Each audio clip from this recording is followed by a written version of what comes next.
Welcome to This Week in Money. I'm Jim Goddard. Today, Ross Clark from Chartsandmarkets.com runs down the major markets. He tells us the Magnificent Seven are not so magnificent anymore, with investments switching to basic items. Ross takes a look at gold, copper, uranium, crude, the U.S. and Canadian dollars, and Bitcoin. Veteran trader Victor Adair tells us the stock markets are hardly reacting to the possibility of an all-out war between the U.S. and Iran. However, crude prices have picked up lately. Victor says AI, instead of boosting productivity, could actually slow the economy down. Editor of Rick's Picks, Rick Ackerman, gives us his view on President Trump's tariff policies following his State of the Union address. Rick is concerned about the employment picture, with AI poised to erase thousands of jobs. He also points out that the AI companies themselves could be erased. We'll talk to Ross Clark right after this. Don't miss out. Stay informed. Receive the HowStreet.com weekly recap with thought-provoking podcasts, radio, and articles delivered to your inbox. Sign up for the HowStreet.com weekly recap on our homepage at HowStreet.com. Welcome to This Week in Money, the source for market opinions. Here is Jim Goddard.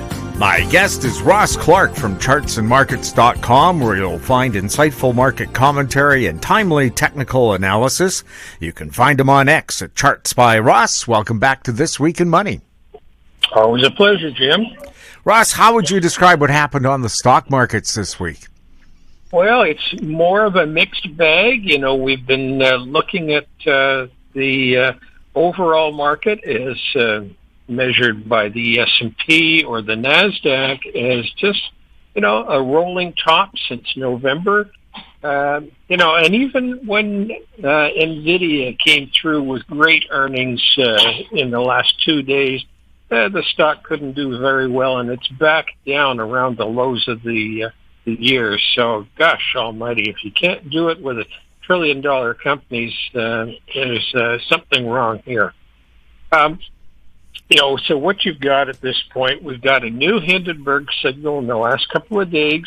So that points out the discrepancies that are happening when you've got stocks making, a number of stocks making new highs and other ones making new lows for the year, and you're in an uptrend, and that discrepancy is something we have to be wary of.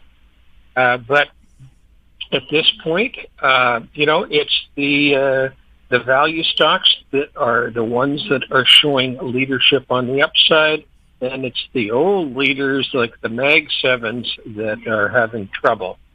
And at this point, what I like to look at is, what's working versus what's not.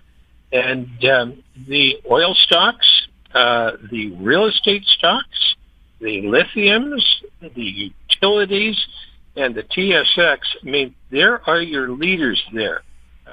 So there's no point in, trying to fight that with the general market positions in the S&P or the NASDAQ. Go down to the sectors that are working. That's where you're going to make money these days. What's going on with gold and silver? Gold has now retraced 62%, a nice Fibonacci number, of the break from the highs. Silver and platinum, copper have retraced 50% of their moves. The thing of significance here is that the miners, the GDX, if you look at it, or the SIL, are back to new highs at this point, so outperforming the metals significantly. And, I would suspect that that's because the overall sector is looking good in terms of the metals themselves, but the institutions who really don't have the ability to go out there and buy those items, they're buying the stocks. And clearly, when you've got the stocks making the earnings at the bottom line that they haven't had in years, then this becomes a great place for them to park some money these days. What's going on with copper? Copper, it's retraced half of the loss. The copper stocks have come back exceptionally well at this point, and there's nothing wrong with that complex.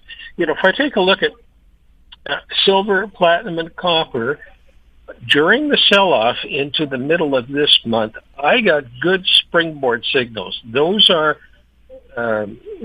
signals that are generated when you are in a flat to rising trend and you get significant oversold signals. And what we saw here was exactly that in these metals, and they've turned the corner just as you would expect. And the move back towards the high in the stocks themselves is just good to see. So, I mean, it's the implication is that maybe over time the metals themselves will make it back up to new highs. But for now, the stocks are the place to be. Anything going on with uranium?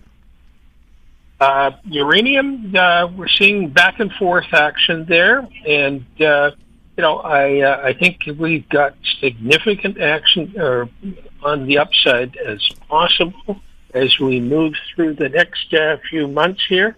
So it's a sector that has held up very well as far as when we look at the complex itself. Individual stocks having very, very nice moves. What's happening with the U.S. and Canadian dollars? U.S. dollar has been biding its time here until this week. So we're sitting around 97.5 on the index. It came very oversold there at the beginning of February. Two good bounces up to resistance at 98. And there still looks like this has got the makings of a base. So I would suspect that it's going to be pushing up through 99 or higher. And in the process of that, the Canadian dollar sitting around 73 and change is looking heavy, in particular because we've been having good moves as far as the commodities are concerned. And when the Canadian dollar does not participate in the move, then the easiest action is to the downside. So I'd expect to see pretty good, maybe not falling out of bed, but still a significant trend to the downside on the Canadian dollar. And mentioning commodities that it works with, crude oil now is nicely into a seasonal run on the upside. We're up through 67, and there's no reason to think that this is going to run or steam. Usually the seasonal move will take you up through March into April. So, as long as the trend stays in place here, there's a sector to be with.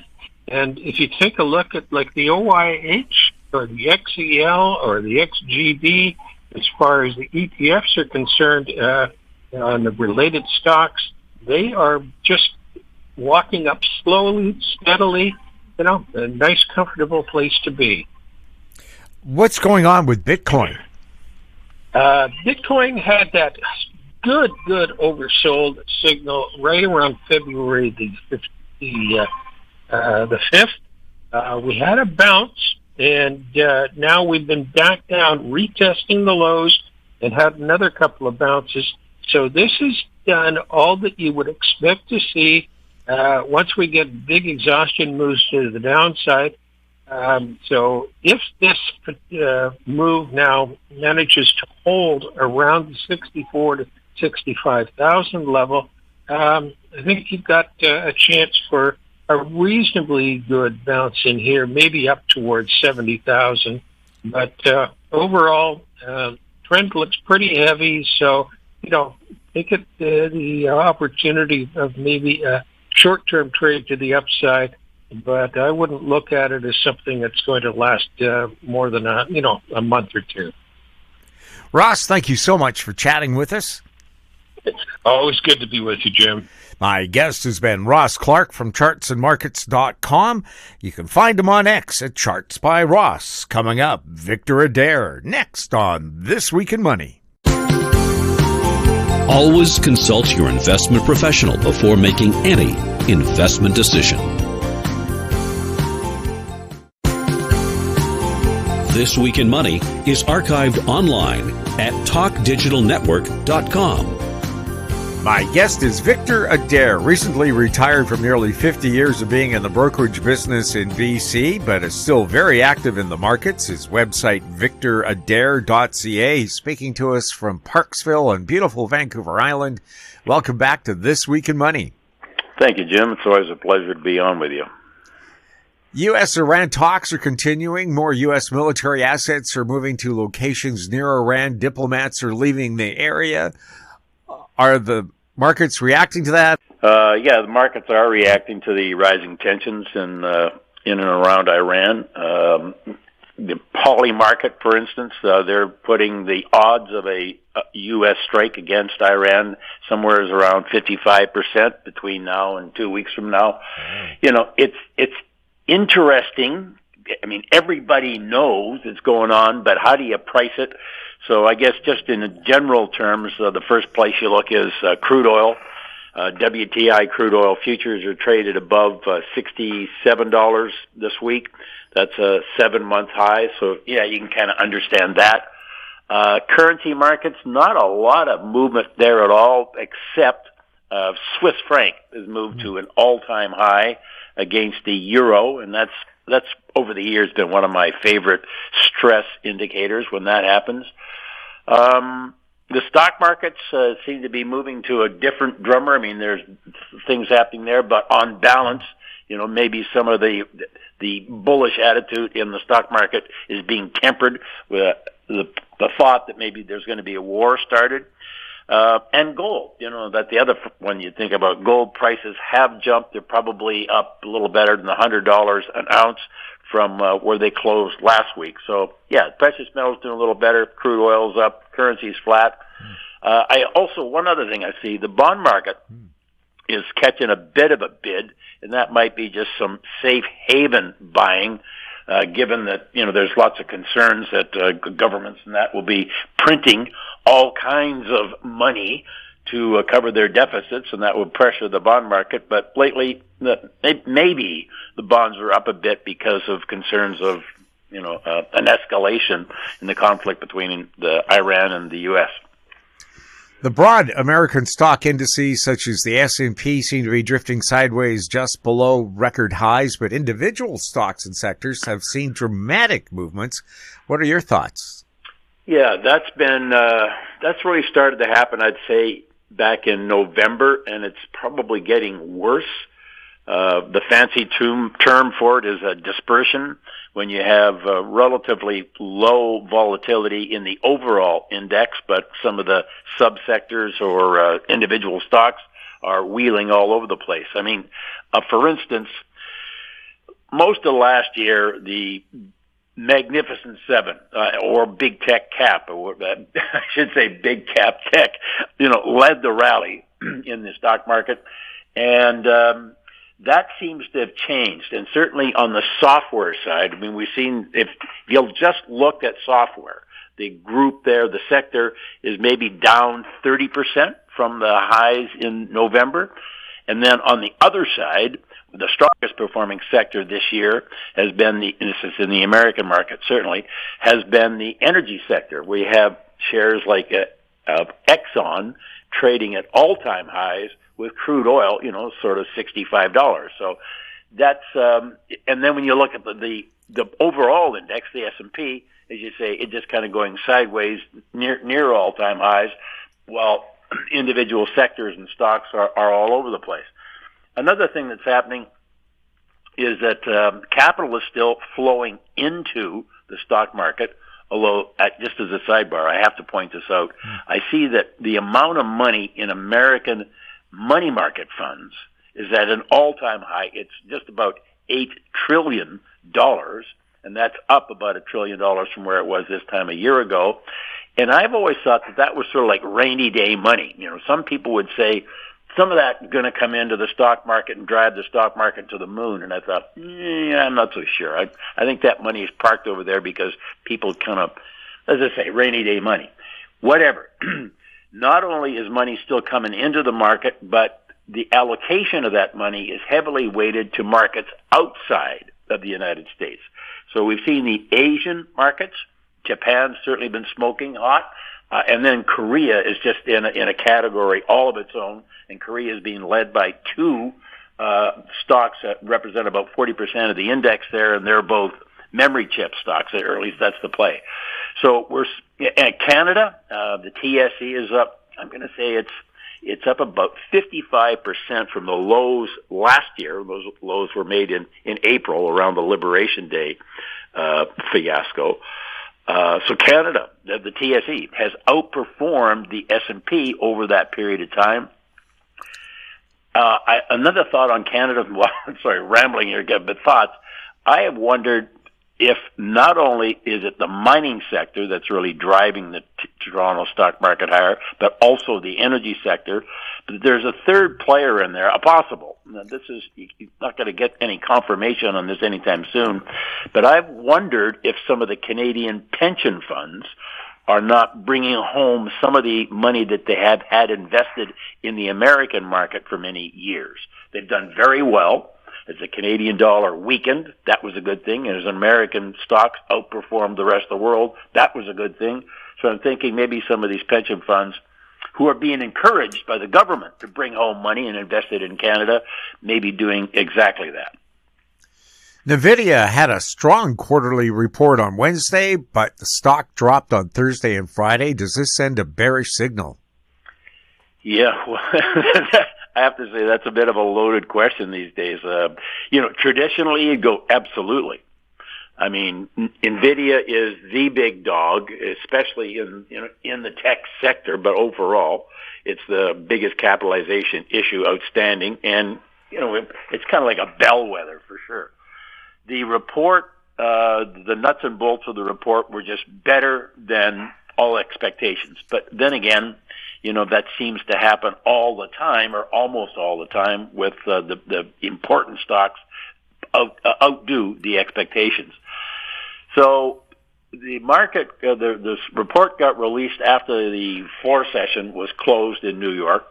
That was about 1:30 or so West Coast time, and the shares jumped a couple of percentage points, were traded above $200 a share.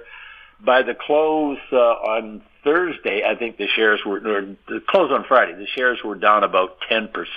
And of course, given the size of that company, I mean, we're talking hundreds of billions of dollars of market cap that just evaporated.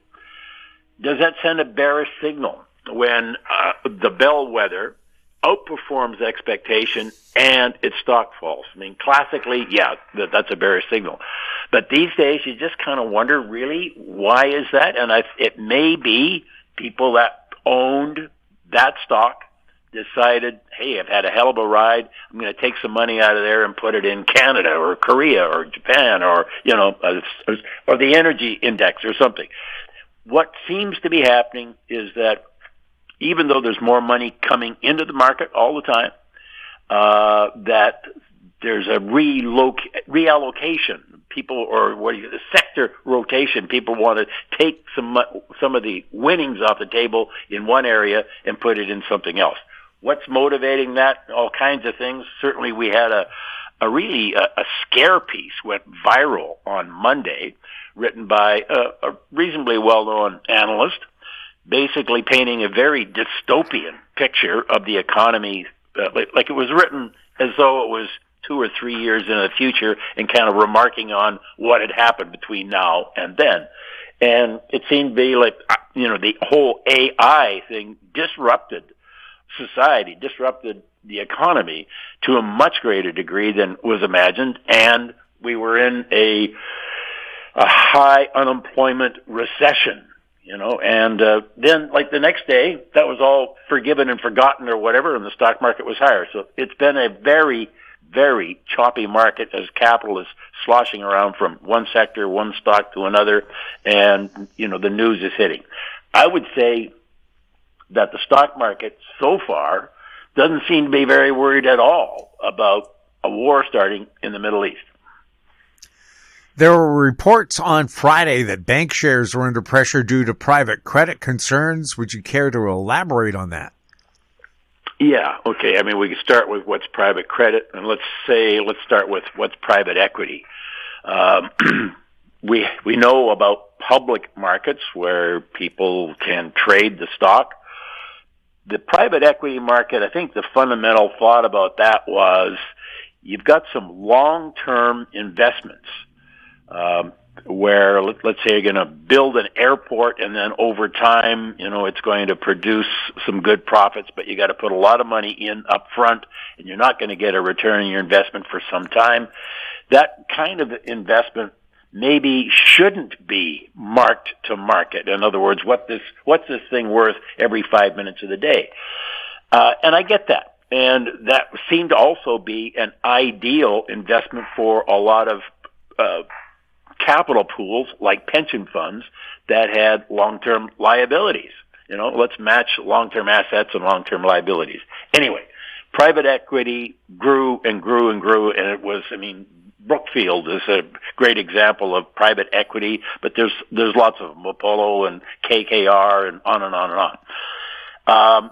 Almost, I'm going to say it's maybe 10 years ago that the private credit side started, where there was funding requirements that were sort of long-term and didn't need to be mark to market every day, whatever. I keep saying mark to market because that's the kind of a world I live in. I know what the price of gold is every second. What the price of oil is every second. It changes. I can get in or out, whatever. But with the private markets, they're opaque in that, they have a quarterly report or whatever it is, and you kind of have to take their word for it when they say, this is what we estimate the value of your holdings. Whatever.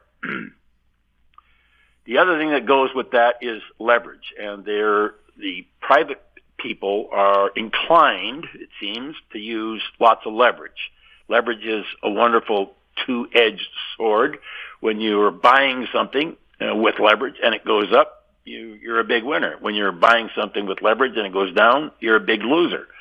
So it seems that the guys that were running some of this money were using maybe too much leverage, and they're having their feet held to the fire, and it's the opaque nature of the market. We're not really sure what the value of the assets is. So sorry for the long ramble on this, but what we've seen here this week in particular, and it's been bubbling in the background, but this week in particular, it kind of came out, and we saw some of the banking shares like Goldman Sachs I saw, and a lot of the leading big cap banks took a pretty good hit this week.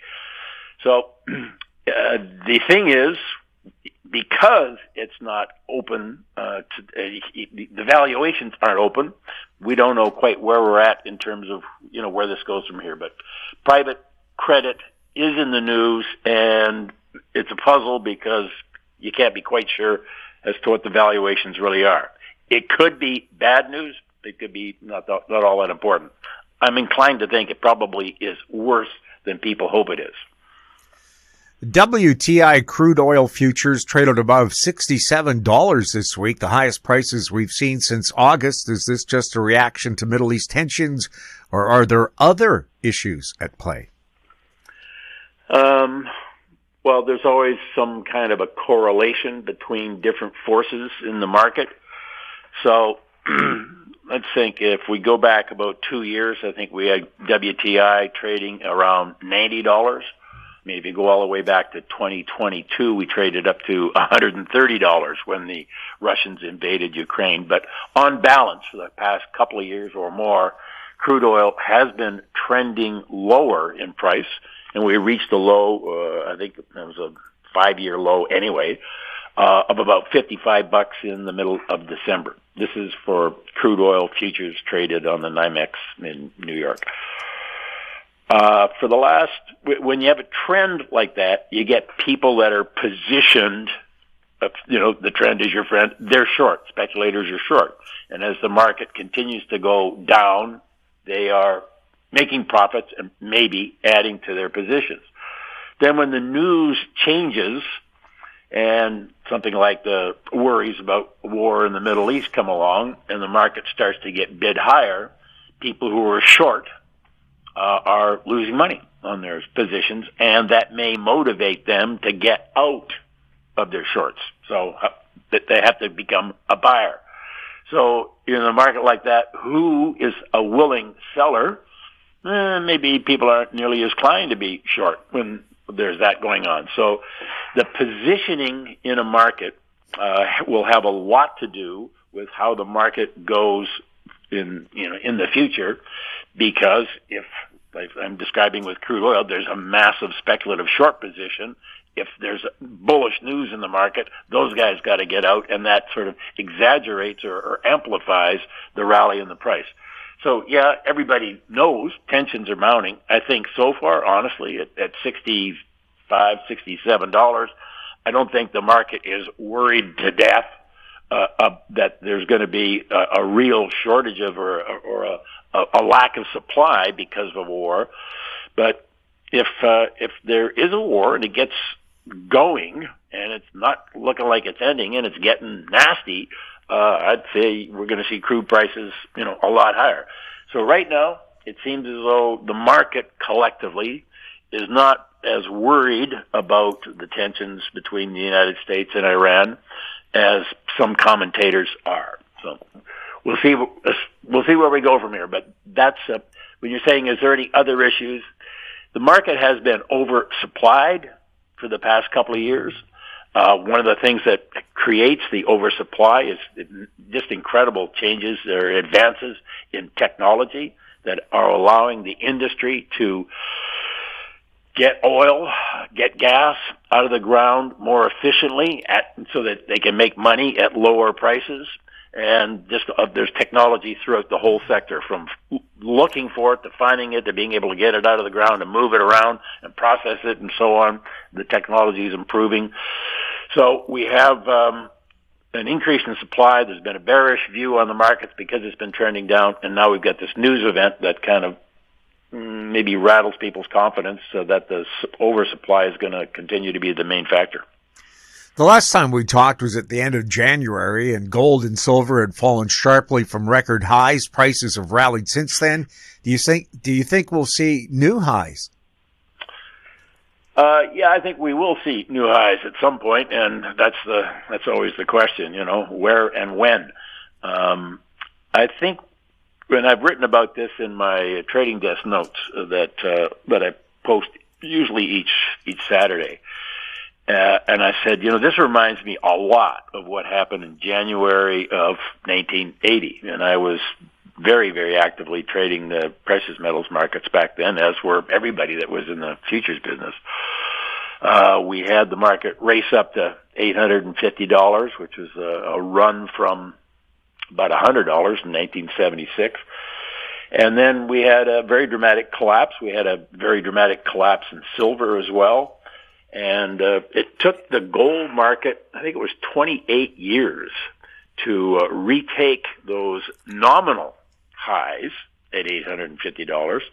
If you put it in inflation-adjusted terms, I think it took from 1980 to, 2024, 2025 before we made new inflation-adjusted highs. So, because there just was a lot of similarities in how the market had run up and then had this collapse that, everybody and his dog was chasing the market. It's never the same, from one time to the next, but there's often similarities or correlations. I think we made a very dramatic high in January on both gold and silver that was driven by retail buying. I mean, certainly there was a lot of different kinds of people in the market, from the major central banks that were buying gold and so on. But I would say, from a trading point of view, the market has been so volatile and so uncertain.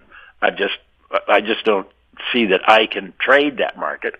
So I certainly watch it, but I think it might be a while. And Jimmy, this is the thing. You never know.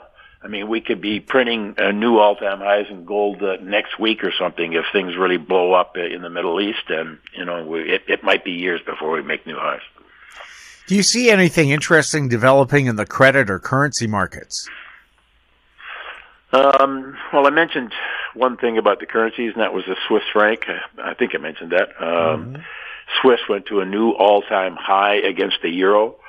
That's been one of my favorite risk barometers, I call it. And I picture, you just picture a guy or a gal in France or Germany, and they've got some assets, and they're looking around and think, the guys that are running the governments here don't know what they're doing, and I'm worried about this and that.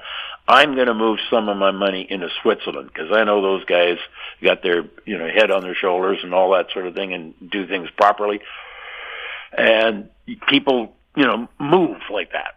And that, to me, the Swiss franc has just outperformed all the other currencies in the world for years. And to see it go to new all-time highs against the euro, I think is sending a signal that people are worried that things are not the way they'd like to see them. So that's been one of the leading things in the currency markets.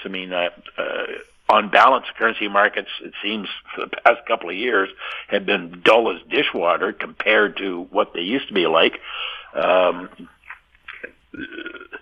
I can trade a lot of nuances. I watch the Japanese yen in particular. Japanese yen is at all-time lows against the euro. There's the Swiss at the all-time highs against the euro. Japanese yen is near all-time lows against the U.S. dollar. And I think, if things turned around, and that you could write a book about what does turned around mean, but if things turned around in Japan and the yen started to rally, that could be a multi-year rally, in Asia. What would have that happen? Well, we got a new prime minister now with certainly a mandate. She's got a super majority in the legislature. She's determined to get the country going again. If capital that the Japanese people have invested outside of Japan started to come back to Japan, we're talking trillions of dollars. That could really boost the yen. We'll see. So that's something. And of course, we're in Canada, so you always look at the Canadian dollar. Canadian dollar is longer term framework. It's quite highly correlated with changes in the commodity indices. So we got metals rising, we got energy rising. We probably could see the Canadian dollar do better. That's not a promise. There's other considerations. There are certainly decisions that are made in Ottawa will have a bearing. On the other side, on the credit markets, I mentioned the bond market is getting bid here, and there'd be people who would just shake their head and can't believe that. Think, the governments are running massive deficits and show no sign that they're going to stop doing that, and they're therefore going to have to issue more bonds to support that. And yet the bonds are bid right in through here. So that's a bit of a puzzle.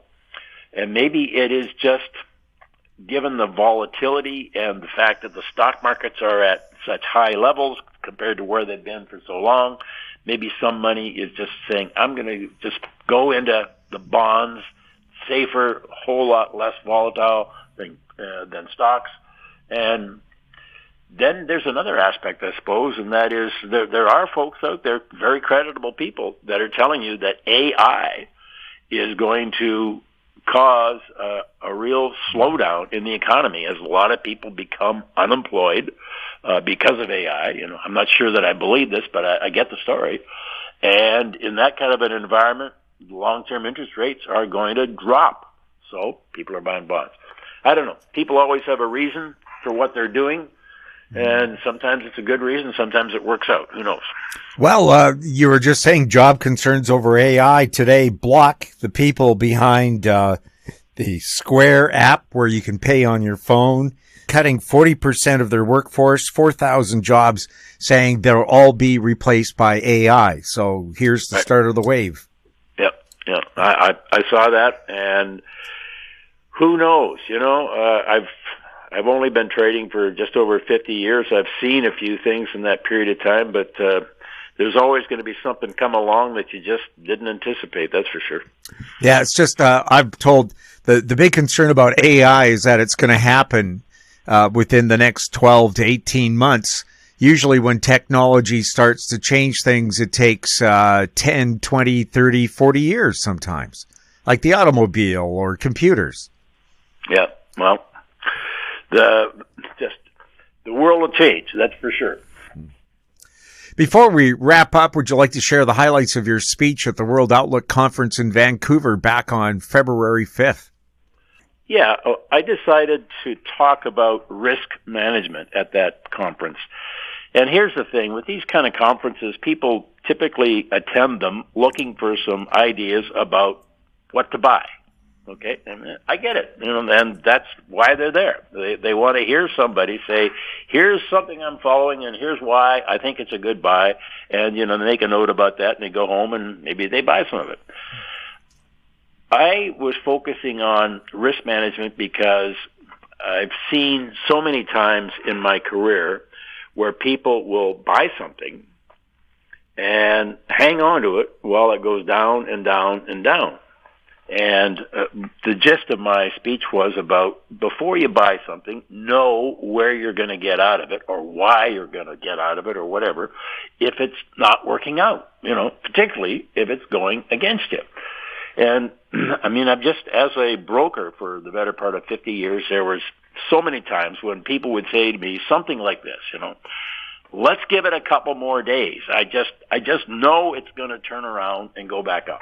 And it's just, people, I get it. You don't like to take a loss. You have a reason why you think this is going to the moon or whatever, and you can't believe that it's going down.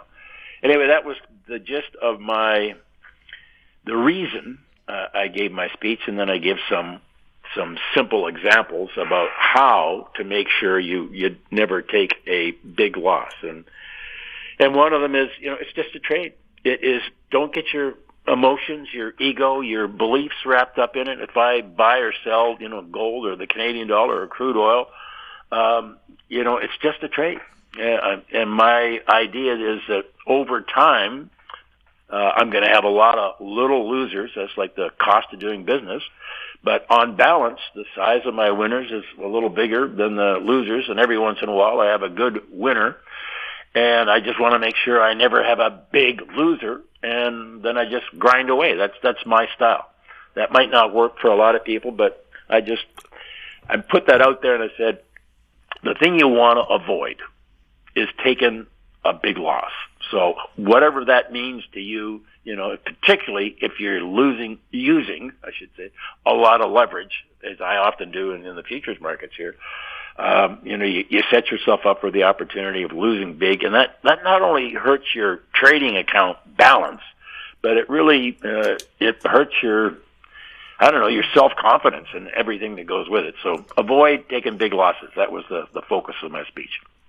Victor, never a loss when we chat with you. Thank you, Jimmy.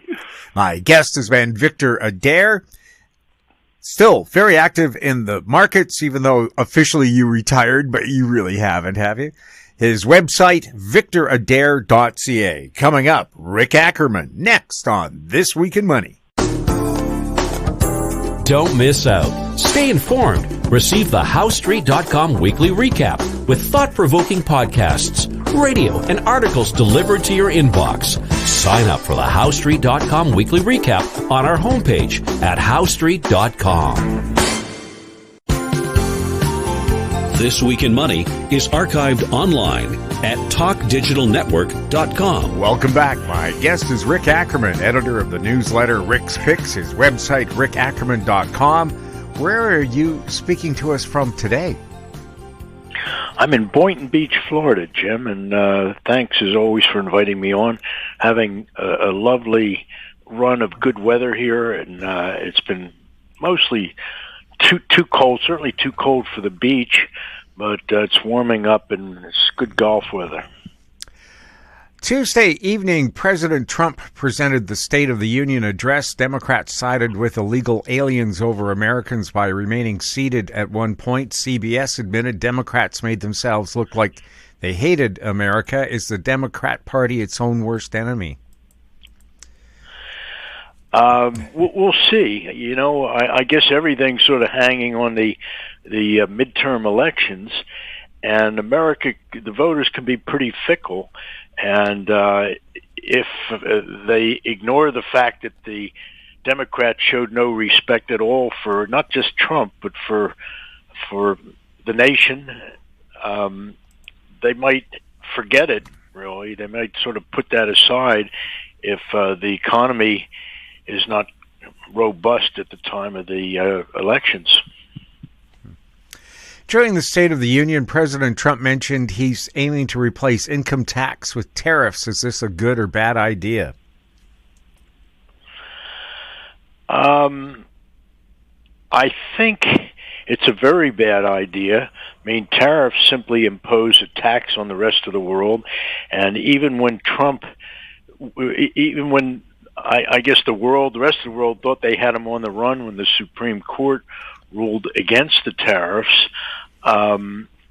you could see that they were eager, especially Europe and Canada, to just continue what they might have described as an end run. Like, well, if the U.S. doesn't trade with us, then we're going to start forging links to, let's say China just to start. But who knows where that leads? Before you know it, the whole world wants to buy its natural gas from Iran. So you know, the whatever happened at the State of the Union will be well forgotten around the 26 elections. Tariffs are a consumption tax that would incentivize Americans to buy American. Would this be good for job growth in the U.S.? Nothing would be good for job growth. That whole game is lost, really, because we're getting into, it's not sort of a futurist scenario to say that robots are going to do all the manual work, and now it appears AI thinking machines are going to do all the white collar work.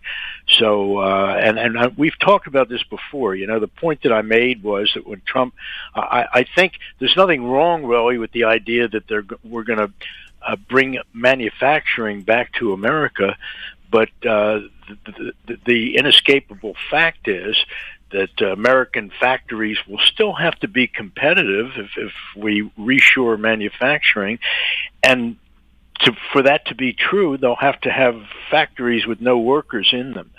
So there's no resurgence in hiring that's going to come from bringing manufacturing back to this country, and there's no prospect on the horizon for some huge job creator. It's just not coming, and that's the bottom line. 70% of Canada's trade is with the U.S. Could Canada's economy be destroyed by tariffs? No, I don't think it'll get that far, really. Canada is just too important a trading partner. They are our neighbors, sometimes for better or worse, and certainly we're at the apogee of the relationship. I think it's freeze or thaw, and we're definitely in deep freeze right now. But I don't think Canada can ultimately wander too far from the U.S. as its primary market, and it works the other way around too. We can't really forsake the trade we have with Canada, especially to the extent that they supply timber and fuel, which are key ingredients for keeping America running. President Trump keeps mentioning 100,000 Dow before he leaves office. Your thoughts on how the Dow could double within 3 years? Well, he's got I would say before the Dow can double, it needs to make a little headway above 50,000. That's where it's sort of poked its snout to create the so far high. And even though I've been so wrong for so many years about, well, I think we're topping here, well, maybe here, maybe here, maybe here, I'm reluctant to say we are at a real top. We're in a topping process, but it sure feels that way. And to the extent that the market draws all of its animal energy, its high spirits from something which I guess when it's strongest you would call it Trump mania. I think Trump mania is dead. I'd vote for the guy again. I don't care who's running against him. He's done a lot of good things, and I think he's on the right track, certainly domestically, to bring sanity back to this country the way we just the way we treat each other. So not that there's really going to be peace between the red states and the blue states and those two camps, but I think he's done a lot of good things. But he's also overpromised on the economy, and in the State of the Union address, he took a lot too much credit for things that he hasn't done, and no one actually believes that he has held inflation down, or that and I think that the story that the economy's going great guns just doesn't jibe with the experience many people in America's middle class are having in their day-to-day lives. So there was a lot of the emperor wearing no clothes in that speech that he gave, and to the extent that it is out of kilter with what most people are experiencing in their lives, Trump himself is losing credibility. And if that's happening, it will certainly impact the markets for the worse, and it gives me more reason to suspect that far from doubling, the market is making a potentially important top here with the Dow at around 50,000. During the State of the Union, President Trump mentioned keeping the price of real estate high. Would he do this by lowering interest rates? I have my doubts he can keep anything in real. He can't really do anything with real estate.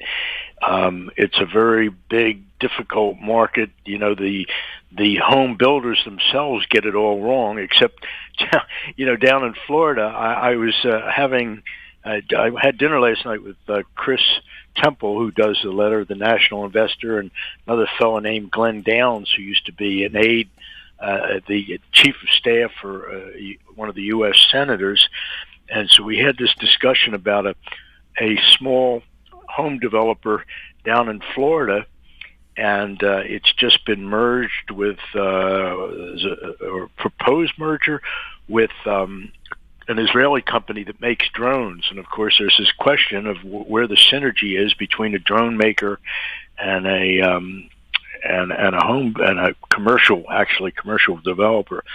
But all right, so I digress. But Trump, the real estate's a big problem. I mean, it just sort of follows patterns of supply and demand, and of course the mortgage rate is very important. And we had a lot of years where you just couldn't lose. The mortgages were down in the 3 to 4% range, and homes were appreciating in value. Well, homes are still appreciating in value, but it's definitely a Wile E. Coyote scenario where all the things that could crush the real estate market are pretty much in place, including the biggest piece of it is the demographic, with a lot of baby boomers stuck with, let's say, more house than they need, or that they would like to own, and there's nobody to buy those homes. So the prices would have to come down, and I have to say that the only way that's going to happen is in a depression, a second Great Depression. It's coming, and yeah, home prices will fall, but not in a way that everybody will be licking their chops thinking, oh, I can finally buy this $800,000 subdivision dream home.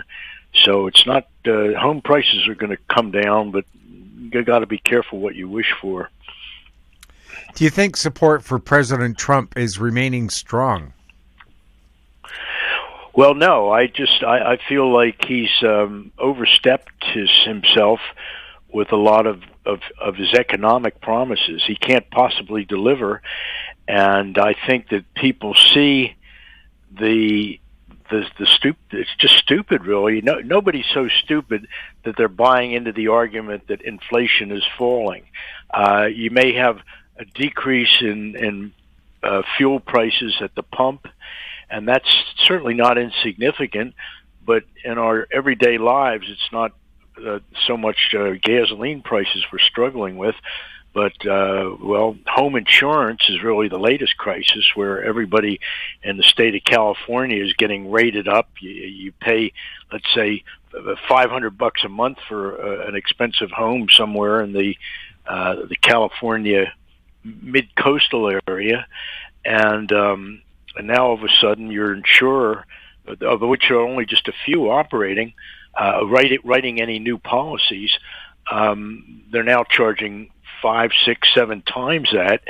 So your insurance that was $3,000 or $4,000 a year is now $30,000 or $40,000 a year, and nobody can deal with it. Same thing's happening on the East Coast, except not for reasons of fire, but for flooding and hurricanes.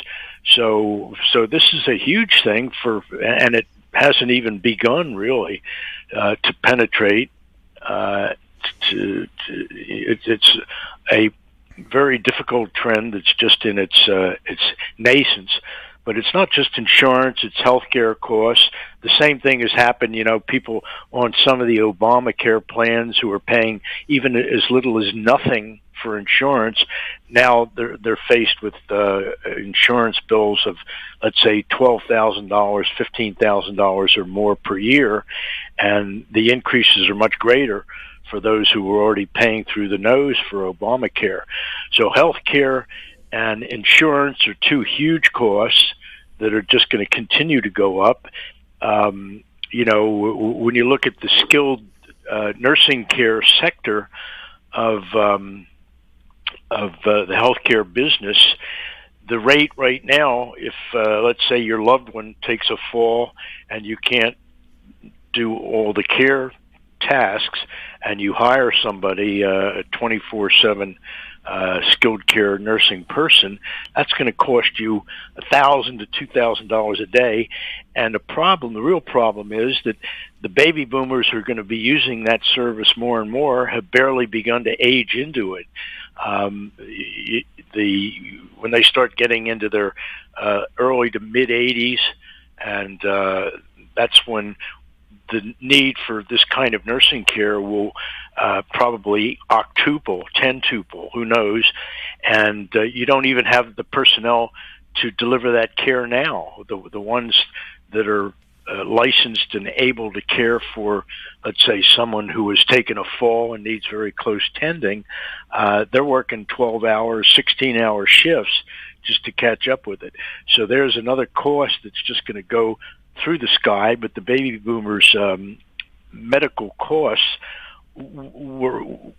they already greatly exceed what we can afford, except we're still living off the fatted calf as long as the stock market is, as long as we're not in a bear market. But that'll change the way we look at things.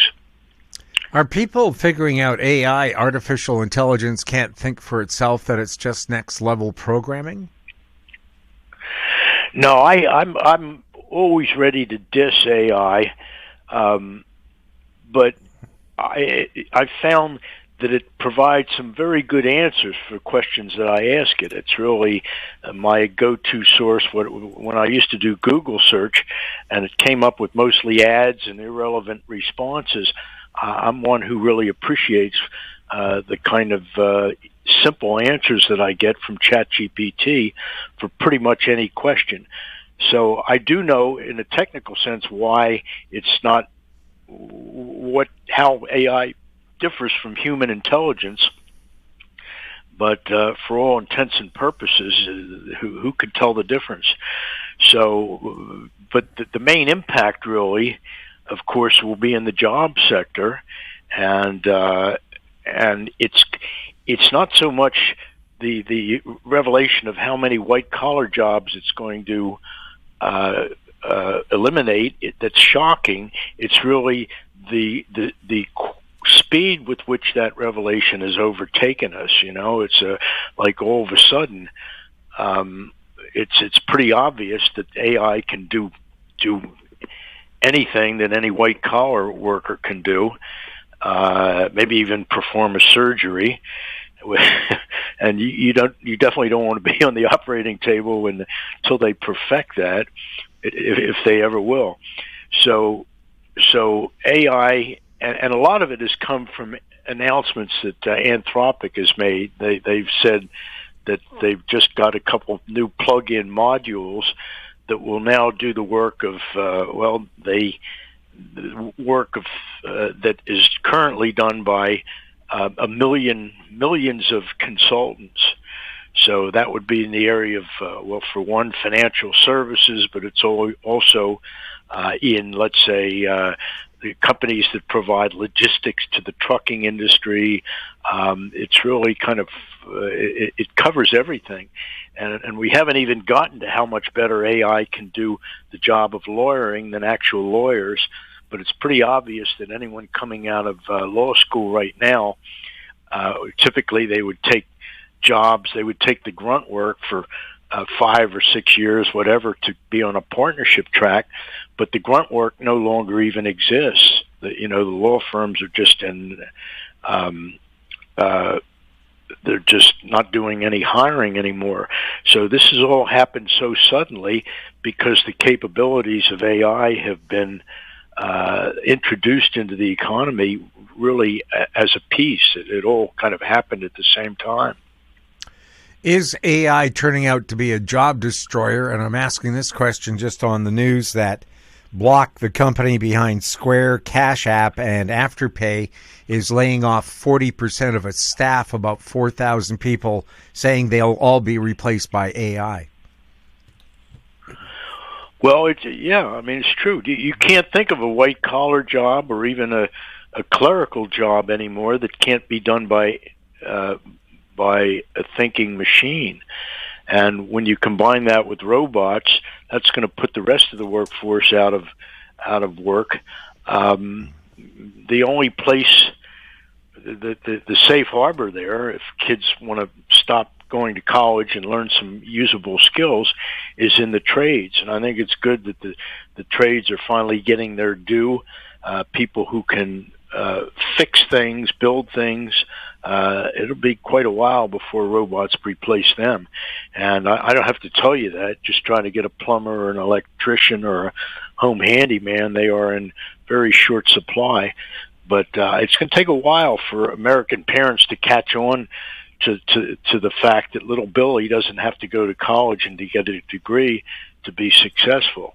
That was a story that worked for 50 or 60, 70 years, that if your little Billy doesn't get a college degree, he's going to be digging ditches.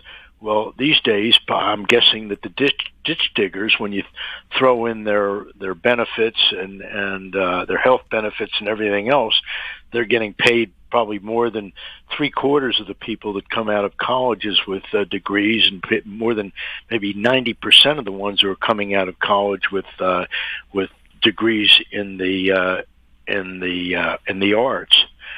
So watch out, because AI is coming for your job. Is AI a tool to make the surveillance state a reality? Yeah, you can do that, and I think it's good that China's already 2/3 of the way or 3/4 of the way there. It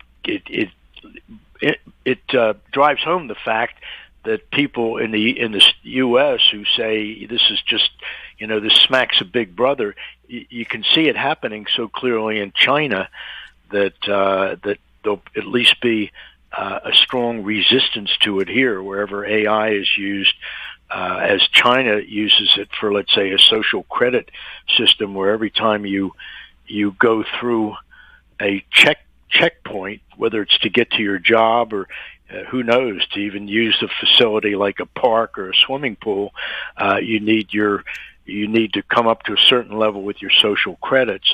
So China is so far along the way there that I think it's opened the eyes of Americans who would ordinarily just kind of shrug and say, well, that's progress. What's the latest on the AI bubble in stocks? Well, it was always, well, not always, but I certainly, we've been talking about it for a while, that the AI bubble was so pumped that a lot of the billionaires that have thrown literally trillions of dollars at it are going to come away not just unhappy, they're going to lose a ton of money.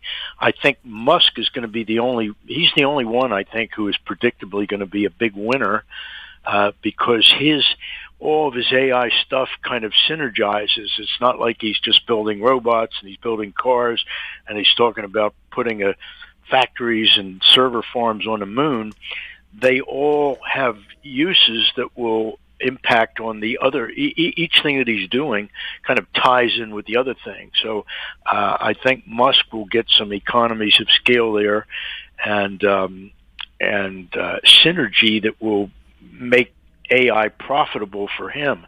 But for most of the other players, they've got to be disappointed because there's simply not enough. I don't see where the revenue is going to come from, especially with everybody being put out of a job, to create a profit stream for, let's say Sam Altman. If you think of him as one step down from Musk, and he talks big numbers too. He's up there in the trillions of dollars as far as, or to a trillion plus as far as what we're going to raise and what we're going to spend.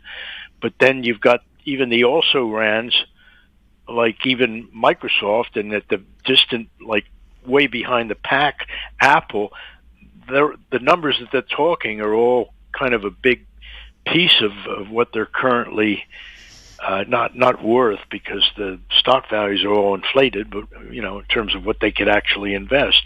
So you've got huge promised investment. I think that's going to get knocked way down. And who knows, we could even have a surplus of power if some of the bigger bloviators in the AI field actually build the power generators that they've been talking about.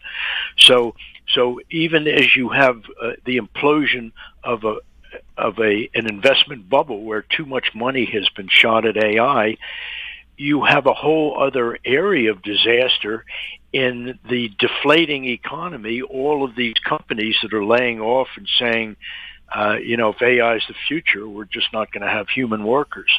So look, coming into this, the obviousness of it, I think I made a prediction myself, and I was talking about this could cost us.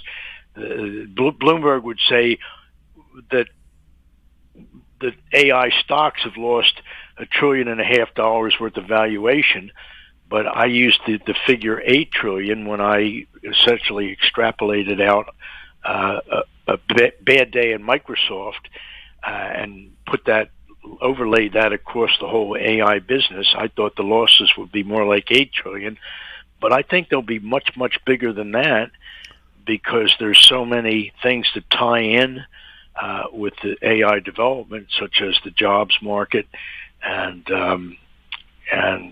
pretty much everything in the economy.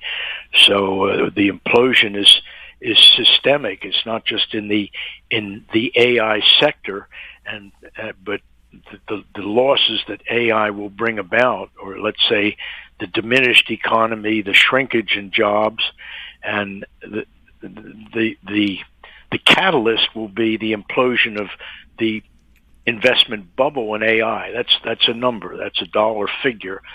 But since it encompasses all other areas of the economy, I don't think $8 trillion in deflationary losses even begins to cover it. If everyone's been laid off by AI, who's going to buy the products that AI produces? Yeah, that was Henry Ford's idea. You got to pay your assembly line workers real money so that they can buy your cars. And, the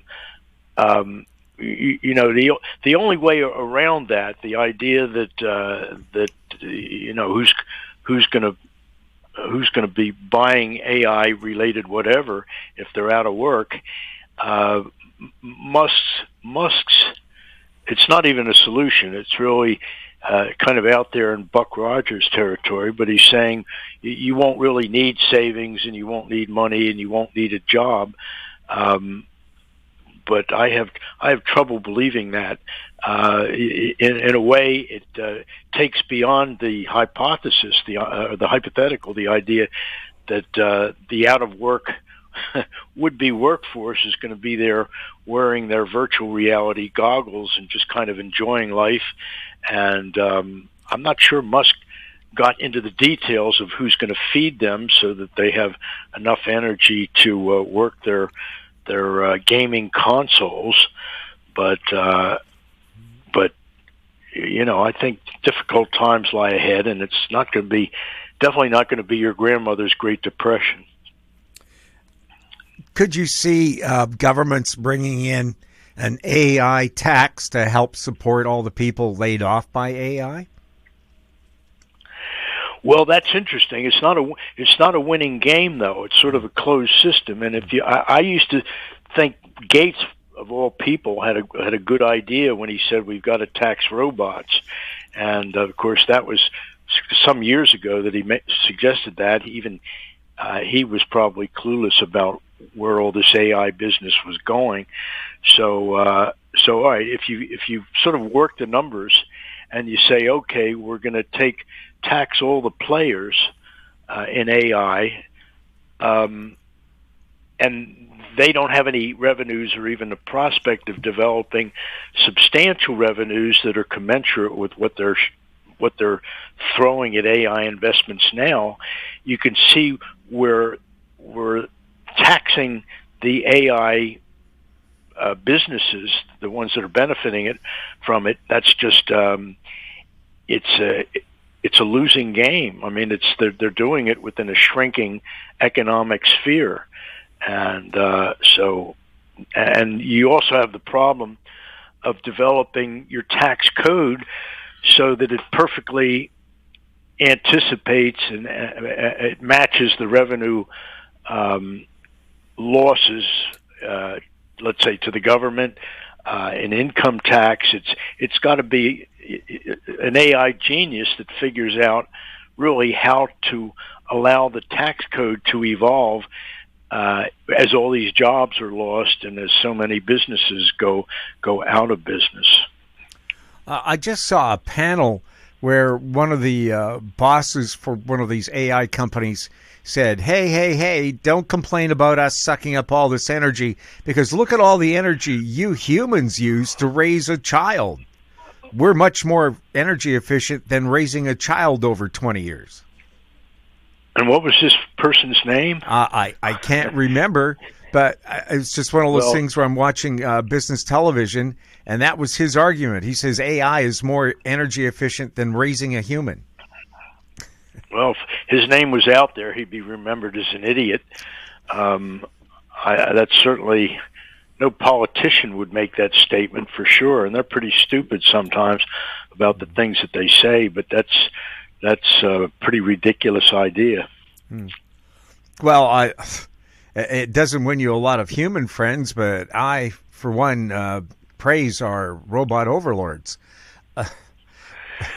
Well, it's to try to sort of make apples to apples there and convert the energy and investment inputs, energy inputs from raising a child and comparing that to what AI is sucking up. You got to be kidding. I mean, that's not a math problem. That's not anything. Even AI couldn't come up with something to make that statement seem reasonable. What about the dangers of AI? For example, it needs a lot of water to cool its data centers. What if it decides, well, I better divert more water from humans to help cool my electronic brain? Yeah, we're sort of getting to that, and nobody knows when you introduce the problem of water shortages into AI growth. Who the hell can do the math, really? Again, Musk is your theoretical winner there, since he wants to put the towers that need cooling in outer space. not a bad idea, really, if you can gather solar energy with big panels that are out there floating in space.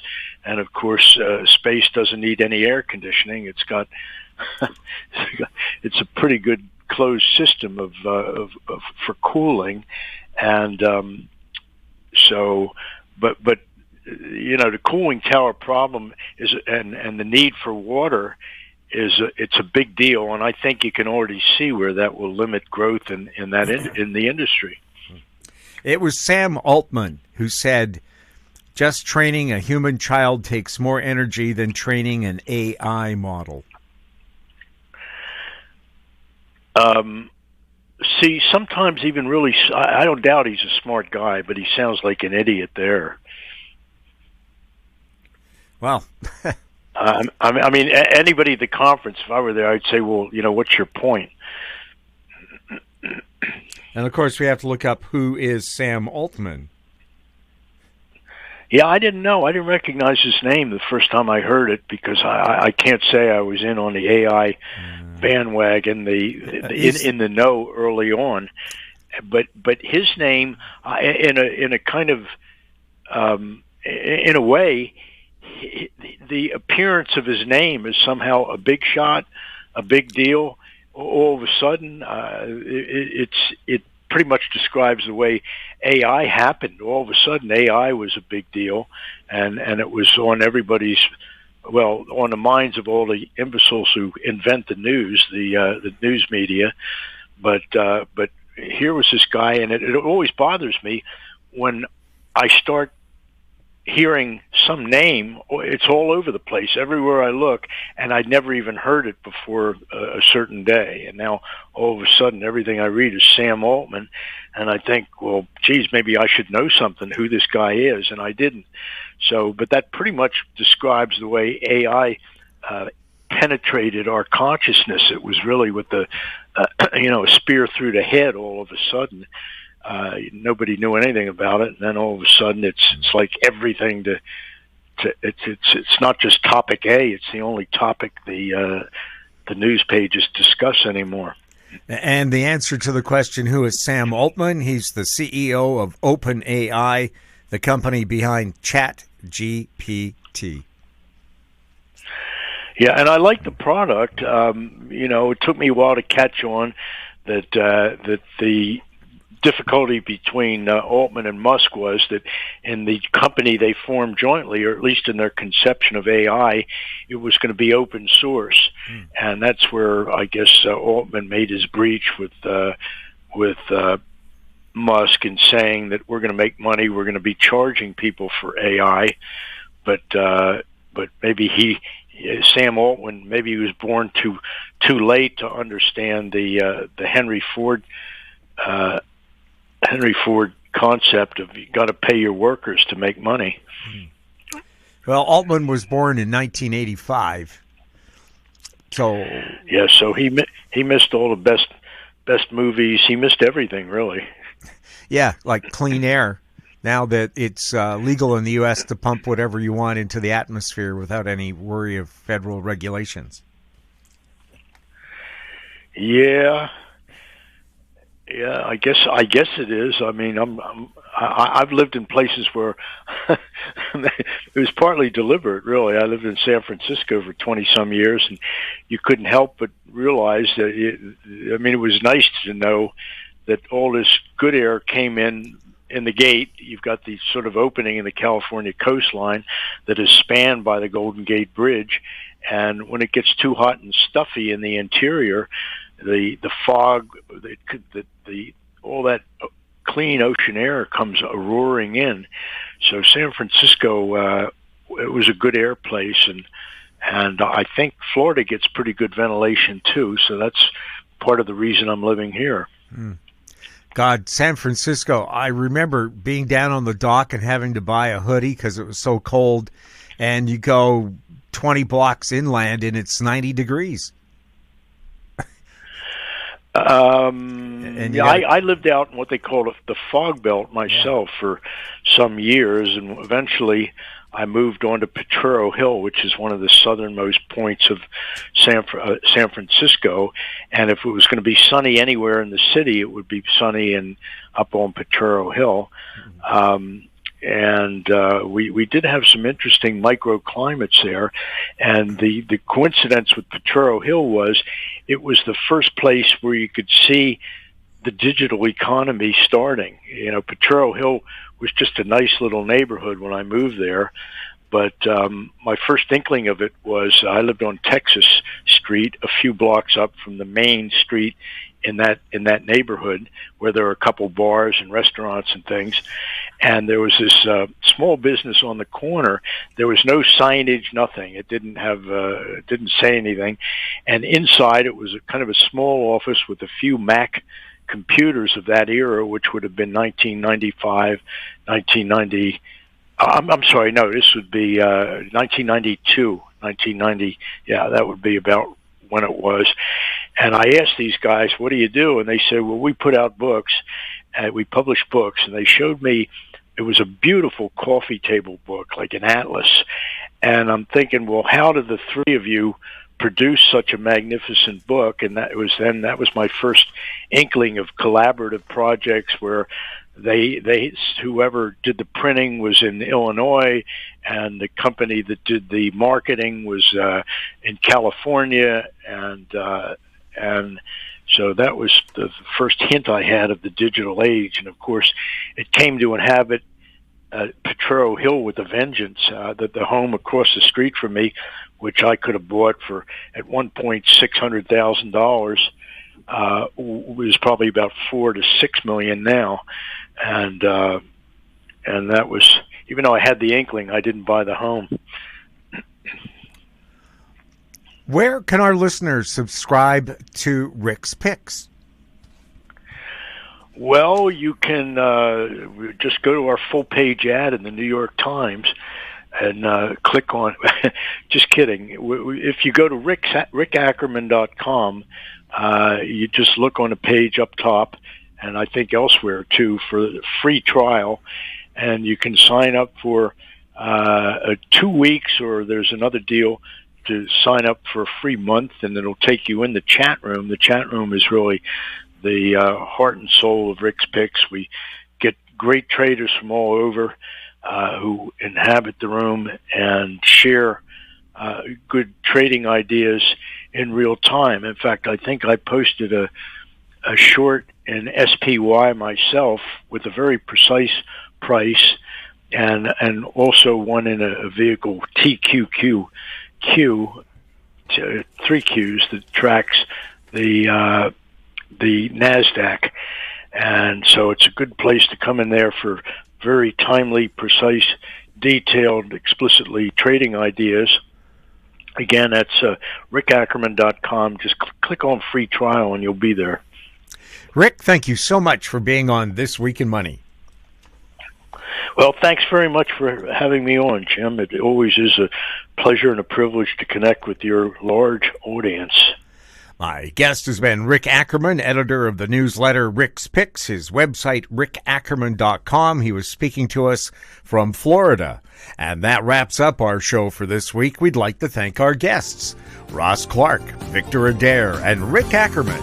And thank you for listening. If you have any questions for the show or for our guests, you can send them to info@howstreet.com. I'm Jim Goddard. We'll be back next week with more This Week in Money. Comments made on This Week in Money are an expression of opinion only and should not be construed in any manner whatsoever as recommendations to buy or sell any financial instrument at any time. Archived online at TalkDigitalNetwork.com. This Week in Money is a production of Howe Street Media Incorporated. Executive producer is Tom Allen.